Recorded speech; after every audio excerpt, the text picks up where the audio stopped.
గతంలో కూడా 2 పర్యాయాలు కేంద్ర మినిస్టర్ చేసినటువంటి స్వర్గీయ జైపాల్ రెడ్డి గారు కూడా ఉన్నటువంటి మండలం మీది.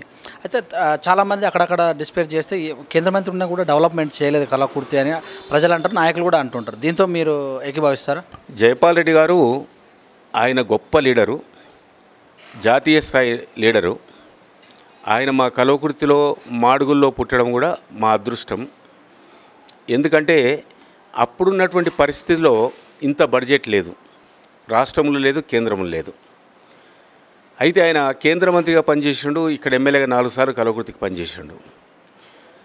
ఆయన నీతి నిజాయితీగా పనిచేసిండు, ప్రజలకు అందుబాటులో ఉన్నాడు. అప్పుడు ఉన్నటువంటి బడ్జెట్ను బట్టి అభివృద్ధి కూడా చేసిండు. అయితే ప్రజల ఆశించిన వరకు పనులు కాకపోవచ్చు, అప్పుడు ఉన్నటువంటి బడ్జెట్ కూడా అంత లేకపోవచ్చు. అంత మాత్రాన జైపాల్ రెడ్డి గారు చేయలేదు, జైపాల్ రెడ్డి గారు కలవకుర్తి గురించి పట్టించుకోలేదు అనడం మాత్రం సబబు కాదు. నేను ఆయన మనస్ఫూర్తిగా ఆయన గౌరవిస్తా. ఆయన మా నాయకుడిగా కూడా గుర్తించడం, ఆయన జాతీయ స్థాయి నాయకుడు, కలవకుర్తి నుంచి ఎదిగిండు, అంత లెవెల్ పోయిండు, ఢిల్లీ లెవెల్ కూడా పోయిండు. అక్కడ ఆయన మరి అఫీషియల్ స్పోక్స్ పర్సన్ కూడా పనిచేసాడు, 2-3 శాఖలకు క్యాబినెట్ మంత్రిగా పనిచేసాడు. చాలు, మాకు అదే చాలు.